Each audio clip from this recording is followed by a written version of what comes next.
Welcome to the CodePlay Culture Podcast, where we discuss tech, gaming, health, and the world around us.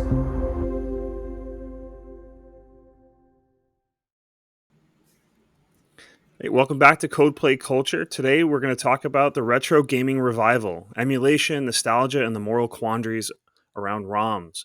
So we'll get into a bit of an overview of the rise of retro gaming, especially in recent years, the nostalgic appeal of classic games, why players want to relive the past, talk about a little bit of history from the early days, some of the legal areas, debates around emulation, and talk about preserving video game history. So what's up, Logan? Sorry, I was on mute. How are you? Doing good. And we got Rui here. What's up, everybody? So yeah, let's talk about ROMs. I mean, it's been a while since I've played them, but I used to love the old Nintendo and Super Nintendo ones like ZSNES, and you guys probably have more experience with them than I do. Have you guys heard of Cyanogen? Cyanogen? Wait, that sounds familiar. Was that some kind of like OS? Yes, image? Some kind ROM? of OS or ROM emulator thing. But anyhow, they're able to, I guess, through some layer on top of Cyanogen or whatever, do Zelda Breath of the Wild at like 4K 60 frames a second as a ROM. Wow. Oh, that's so great. If you type into YouTube, Breath of the Wild 4K 60 FPS emulation, they're able to take current games and just crank up the, what the Nintendo Switch isn't capable of. Yeah. Yeah, that's great. Chris left the building. Yeah. Chris is dealing with some intermittent internet connectivity issues, and he will be popping in and out. But that's the world we live in. Yeah, for sure. Yeah, no, ROMs, no, I've heard of that ROM, but I've never really used it. But thinking back, that's like older. That's like back in the day, right? Those kind of ROMs. Like they don't have that anymore, do they? Maybe it's like some evolved version, or like I'm pronouncing something incorrectly. Yeah. But yeah. But man, ROMs. I do. I play There's ROMs. Nothing's wrong with them. You might There's nothing wrong with a ROM. Yes. Other than the piracy, kind of aspect. But what are you playing right now? I play, like, me and my son. We have Xbox, like original Xbox, the Xbox Tank, right? Yeah. And on that Xbox, I have a CD that has all the ROMs. It's like a MAME Ultra CD, and it has pretty much every. Actually, you put the CD inside the Xbox? Yeah, it's actually called Retro Legends. It has about 6,000 ROMs on it, and you could pick the system you want, kind of like RetroArch, right? Yeah. Is RetroArch the one where you have all the systems, you pick them, and that's kind of cool. It's cool. So RetroArch is an evolution of what I'm using, which is a very old concept. Yeah. It's like, you remember before Plex, it was called XBMC? Yeah. Xbox Media Center? It could have been. I think that's what that stands for, right? I think that's what it stands for. I can't remember. Yeah. And then it became Plex, right? Which is a way for you can play your DLNA, files over a network. Right. Yeah. The same thing kind of happened for, I guess, what did you call it? Something ARC? RetroArch? RetroArch is like a generic OS to like visualize your ROM library, or am I wrong? No, you're absolutely not wrong. Okay. That's cool. Exactly what it's used for. I like that idea.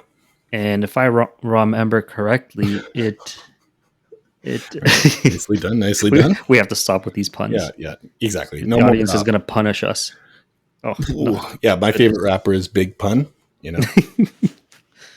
Which is also. Anyways, I'm probably gonna have a pun for lunch. I meant a bun. I'm getting hungry talking about all this retro stuff. But okay, going back, let's take a step back. Let's regress, if we can, for the moment. And what was the last ROM you actually downloaded and played, if any? Majora's Mask. Oh, nice. On the N64 emulator? Which one? Honestly, I can't even remember. I just remember you could save the state. Oh, that's my which favorite thing to do. trumps like going and saving from whatever Moogle you have to save with. Can you imagine every time you had to save your Word document, you had to like find a Moogle? That's terrible. No, save states are great, man. Yep. They're a godsend. Yeah. But no, the last one I played, I think it was Ninja Gaiden. Yeah. Yeah, it was Ninja Gaiden. Did you say Ninja Gaiden or did you say Ninja Gaiden? Which one is it, Gaiden or Gaiden? I'm not sure, but it's one or the tomato, other. tomato. It's Yeah. an impossible game. You almost have to be a ninja. States. Yeah. You have to have ninja like reflex. Can you get back like on Xbox, right? Or it was on NES it was on NES on the Xbox, yeah. Right. Have you played the Xbox Ninja Gaiden? No. Is it good? Is it the same kind of? I can't get past the first boss, which is in line with the NES version. Right. It was like, you know how Dark Souls or From Software Soulsborne games are notoriously, infamously hard? Yeah. Well, I beat a lot of them except Sekiro or Sekiro. But Ninja Gaiden or Gaiden or McGlyven, whatever the scientist from Simpsons. Yeah. I can't get past that first boss. It's like, makes me feel like I suck at gaming, But then I realized, no, there's just a hack. You go watch YouTube. It's like to some cheese. There's always a way, man. It's not fair that they make the game that way. Anyways, it should be made in a way where you can comfortably play it and enjoy it and not be stressed out. Yeah. Right. So do you have for like ROMs, do you have like a retro cabinet that has like a joystick that's... I wish I can build one, man. Honestly, that is probably my end game. When I reach my final level, I want that as that's all I want. Yeah. So is a retro cabinet. You like get to the end and whatever creator says to you, hey, so do you think you did everything you wanted? And you're like, shoot, I didn't build that cabinet. It's like back to earth. That's exactly it, man. I got to come back and build that cabinet with the multiple screens and the dual controls, double control sticks, for 2 players, maybe 4, maybe the Ninja Turtles cabinet with the 4-player arcade sticks. That would be awesome. But no, it's for me, it's on PC and Xbox, and which is on my television, of course. Yeah, man, that's the extent of it. And I was playing Super Mario 2 recently, which is pretty fun, man. It's a pretty fun game. Is it a dream? Yeah, I think it's a dream. Yeah. It's a dream so it's world. Not even real. Doki Doki Panic. It's not even real, no. What's Doki Doki Panic? Is that like some kind of code for like the underground? It's the underground code. No, that's like the Super Mario Brothers 2 game. They replaced, it was a different game, and they replaced all the skins of this game with Super Mario Brother skins. And essentially it was a different game, and it became Super Mario Brothers 2, but it was Doki Doki Panic. That was its original title, or the original game. I remember just you start the game falling, and then Peach is the best regardless. But the fact that she can float glide or glide is like satisfying. Yeah. And for some reason, physics don't matter because the gliding, the dress is frozen in place as it glides, almost like a pixel art. But I guess that's what it was. Yeah, for sure, man, for sure. So, are we? I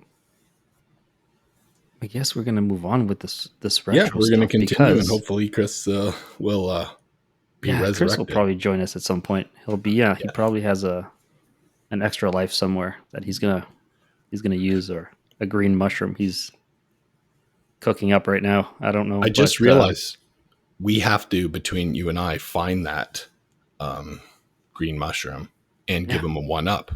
And we'll probably add in some kind of sound effect to the pod, if he does resurrect. But if he doesn't, we'll just put in the video placeholder, Chris will be back after these commercial messages. Yeah. But maybe we can talk about a little bit what inspired the topic for the emulation.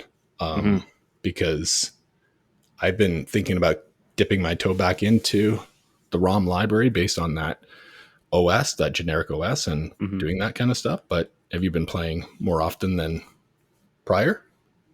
Yes, I have.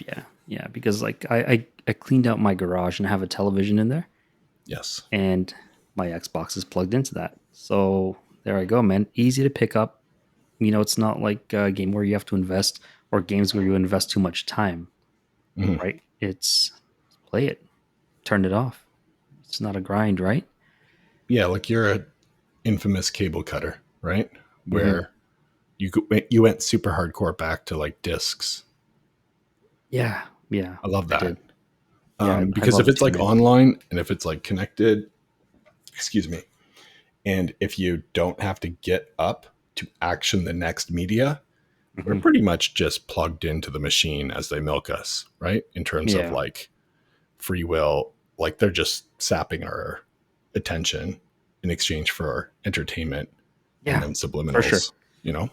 And it's terrible with the microtransactions and all the connectivity in games, and you have to be connected. Yep. You have to get Yep. the latest this, and they have to feed you whatever. But Yeah. no, I love the fact that there's a disconnect there between your product and the company you purchase it from. The disconnect's right there. All I want is my warranty when I Yep. buy something, and that's it. Leave me alone. It's now mine, right? Yes. Because if it's on the cloud, it's typically not yours, right? Right. Like the disk, essentially, some of the disks, I believe, just hold nothing Hmm. and a license.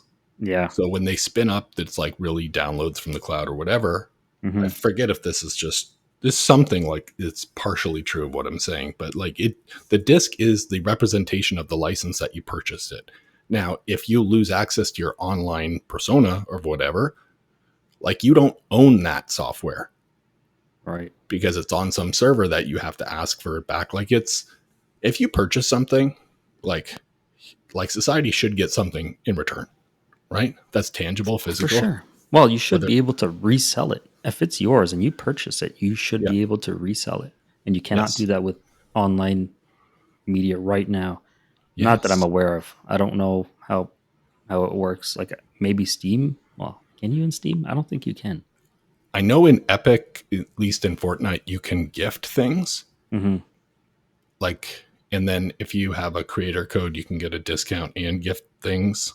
Yeah, But you have to apply for anyhow. but Did that's you hear different. about Nobody the owns the yeah, game, right? exactly. Did That's you that's hear different. about the EU Hmm. with the App Store whole debacle on like Twitter? And then there was something like, do you hear about the drama on Twitter with, I think, Epic, Fortnite, and Apple?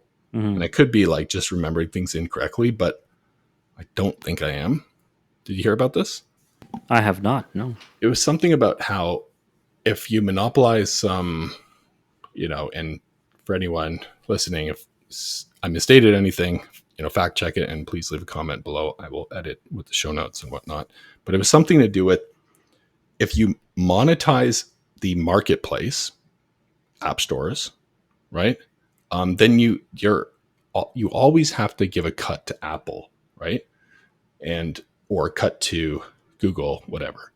So you can't offload or download, apps from generically for iPhone easily, right? As you can APKs with Android. Right. So if you go to Epic's main website, you can download the Epic kind of App Store app now, which is side-loaded onto an iPhone, but it is side-loaded only in Europe right now because it's actually a different app store.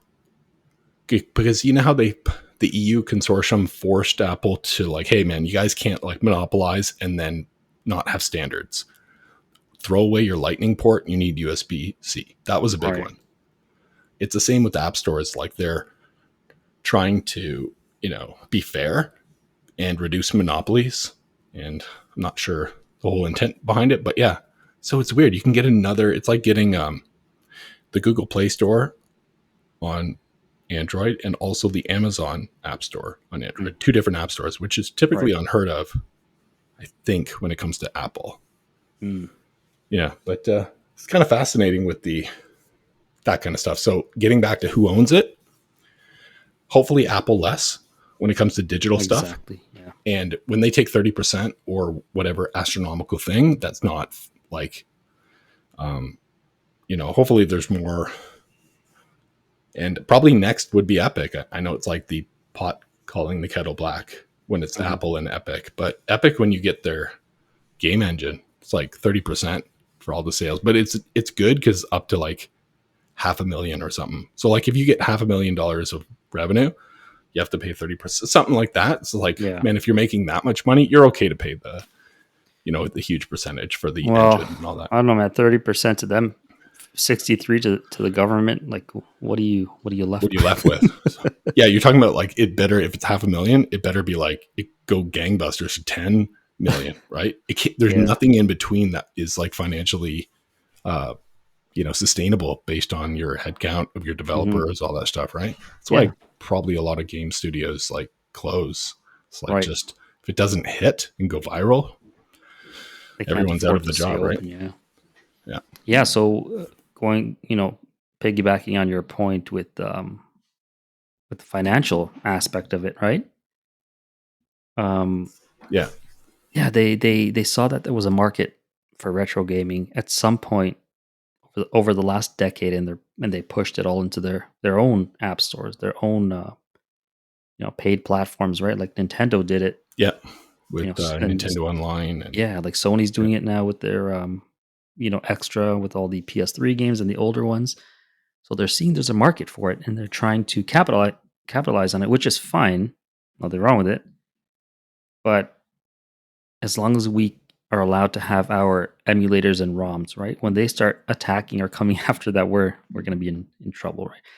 The thing is, they can't do anything because if I own it, I guess according to the laws, if I own the media, I can have a backup of the media, which is a ROM, right? Yeah. It's like you ever get a 4K disc or a Blu-ray. And by the way, 4K disc, Blu-ray completely trump streaming Netflix at 4K, Dolby Atmos and Dolby Vision. Like night and day. Didn't realize this, but definitely worth buying 4K discs if you love the movie and you want the definitive edition, like Ready Player One. Oh my gosh, it's like mind-blowing beautiful in Dolby Atmos compared to whatever streaming platform. But when you buy the 4K and Blu-ray, sometimes you get a digital version of that you can download and keep. That's kind of like the same thing as like an Xbox, PlayStation game that you like own it for life. Here's the MP4 kind of thing, right? Yeah, for sure, man. And that is the best case scenario, right? But now when, what is it? The online sales or online sales of video games have tipped 50%, right? On the PlayStation Network. I think the stat was over 50%. We talked about this on one of our previous podcasts. Yep. And it's now over a threshold where they're seeing way more financial gain doing a digital game instead of a physical. And that means we're in trouble over the next coming years. Like we're in trouble, man. I mean, that is if you're a gamer. If you're not a gamer, who cares? Right? Yeah, I agree. It's like then you got limited run stuff where you can sometimes get the physical. Mm-hmm.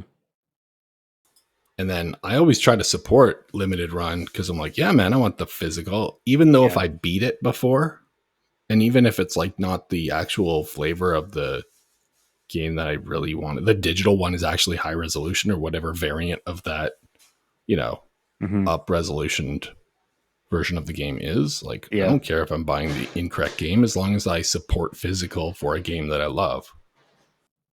Absolutely. I have to agree with you on that point. And also the emulation or the backup of ROMs has another benefit, and that is archiving things, right? Games won't be lost to history, right? We're archiving these on the internet, and they'll be there until the end, right? Which is and exactly if the AI lets us like review what we uploaded to the internet, then we're cool. So like, don't say mean things to Amazon Echo and all that.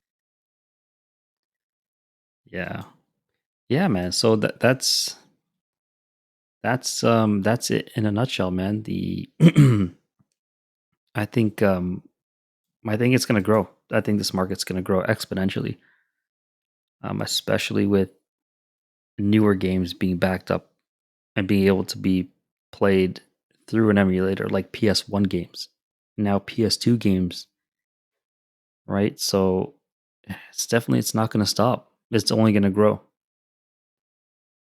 Yeah, like I just wish there was a software hardware AI that would remove the black bars on the left and the right and make 4x3 games HD 16:9 without any degradation in quality, like you Without know, stretching.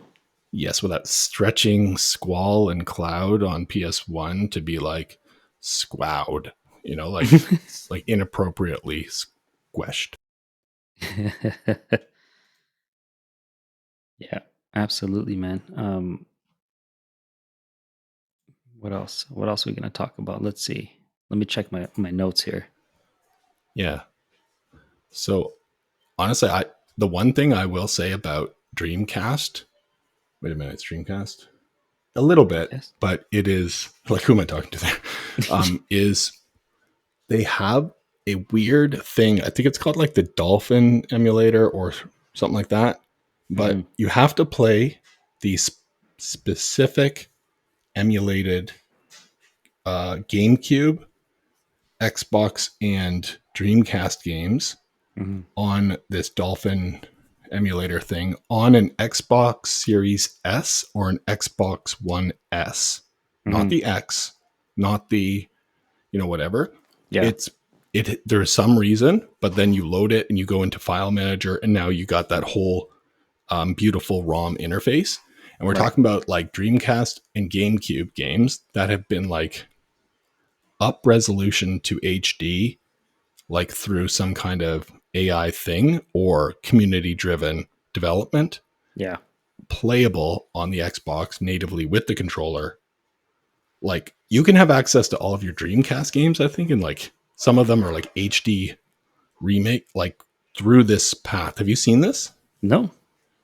Yeah, I think you would search on YouTube Xbox One S Dolphin Dreamcast GameCube HD, Yeah. and then you'll find it. It's very specific, but if you like GameCube and Dreamcast and you want HD versions of a lot of your favorite games, then it's worth checking out. I have bits and pieces of the memory, but it looks incredible. Nice. No, that's good, man. I'll have a look for sure. What do you think of the? What do you think of the? Goodness, I can't even speak today. I'm running low on coffee. Yeah, It's time good, to refresh my supply. What do you think? Yeah, sorry. Sorry, go ahead. What do you think about the economic implications of ROMs? Do you think it hurts sales, underlying sales, or is it something where no, it doesn't hurt sales at all? What's your take on that? I think at first it hurts sales, but it doesn't hurt sales at all if you have a economy acceptable of pivoting on a dime or going with the flow changes. If you see a fork in the road, and you go straight, meaning that there's a path in the grass, metaphorically and actually, you notice all these people are cutting through this field, big green field. And now you have this big straight, like muddy area because people cut right through. Now, as a government, you could just say, hey, no, we'll put up some fences so you can't actually take the shortest path there. Yeah. It's a whole thing with like Canada and legalizing marijuana, right? If the government can make money off of it and go with the flow, sure, they should do that with other drugs too. Shouldn't, criminalize people that have like issues, like maybe work on people that are hurting people with weapons and other reasons, right? Same with ROMs and emulation. If it works for us, Nintendo and all these other people did the right thing eventually, and they capitalized on it. But it took them a bit. It was looked at for years as stop stealing stuff, right? Almost like the wares or games with the Z of the 2000s, right? Yeah. What do you think? Honestly, man, I think it's messed up that that anybody's even suggesting that it's a loss of revenue. For one, one super important thing is that they already sold the game. They made their money. Right. Now they're just trying to squeeze more juice out of that dry ass lemon. I shouldn't be saying. Yeah, and that's Juice out not of fair. that dry lemon. That's not fair, Yeah. right? Yeah. You buy a car from a dealership, you sell it to somebody 5 years later. Imagine them knocking on the door and saying, no, we want a piece of what you sell. You already bought the car. You paid full price for it. Yeah. They have no place to tell you or to say that it's lost revenue. That's complete nonsense. That's just greed. Yeah, it's like, you know how The Last of Us, it's like, you know what? The Last of Us, you won't see The Last of Us. And they released it like 5 times. Maybe it's 4 or 3. But like how many times, and I rebought them all, like not a sucker, but I did find a reason each time. Okay, I can see why I would want the HD version of the game I love. And, I didn't like the second, just like you said you didn't, right? But the first one was epic. And then rebought on PS5 because they released the PS4. Maybe that one I could have left out. Then they did an actual remaster on PS5, Definitive Edition, and I bought that one and sold the others. But like buying the same game like 4 times in a series of like 7 years, the exact same game, nothing's changed other than a patch for like $59. You're paying the same price over and over again. Maybe one of those two is like criminal, right? Oh, yeah. It's like, no, I have it. Why can't I play it on this console? It's Right. like, no, it played on the old one that's not supported. What? Yeah, no, for sure. And it's that greed, right? They made their sale. It's that greed, right? Because I remember years ago, who was it? I can't remember who it was. There were game companies that took EB Games to court because people were buying used games because they didn't get a piece of that cash. They wanted a piece of that cash. Talk about the people that originally sold the used game to them. No, the game companies were taking EB Games to court because they wanted a piece of the reseller or resale market, right? Yes. And that is terrible, right? Yeah. I'm kind of not okay with it, but I think that if it was set up from the beginning as like some kind of margin goes back to the game company, but not the way it went down, right? Like if EB Games bought those games, right? Because I remember this one. It was like hurting the game industry. I'm air quoting because I'm uninformed, actually. Maybe it was hurting the game industry, right? In all fairness. But if they could have structured something from the beginning that when they resell one, 5% goes back to the gaming manufacturer and 5% goes to charity or something, Right. that would have been better, right? Yeah. Yeah, exactly. Like but a charity is, of the right? game maker's choice or something. I don't know. Which actually you can't do that because conflict of interest. It'll just be a charity that they own. Needless to say, they lost that court case, and rightfully so, because they shouldn't see a penny of that once they make that sale. It's unfair to the customer. Yes. Because they own it and now they double own it, meaning that it's been transferred twice. Right. If it doesn't even make sense, like why would you sue EB Games for getting money back when a portion of the sale was not going back to the original person that sold the game to EB Games? Like if I sold The Last of Us, right? Yeah. And then no, don't skip me. That better have been a class action lawsuit to get money. And maybe it would have went better because it's like, we're for the people. Yeah. And us. I'm like, they just went company greed style, right?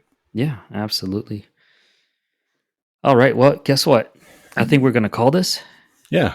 It's been good. And I know we haven't podded in a while and Chris dropped, but yes. So after a commercial message and a trip from our main sponsors or whatever the jargon is before commercial, I'm sure Chris will be back in full capacity after he gets a fiber internet upgrade.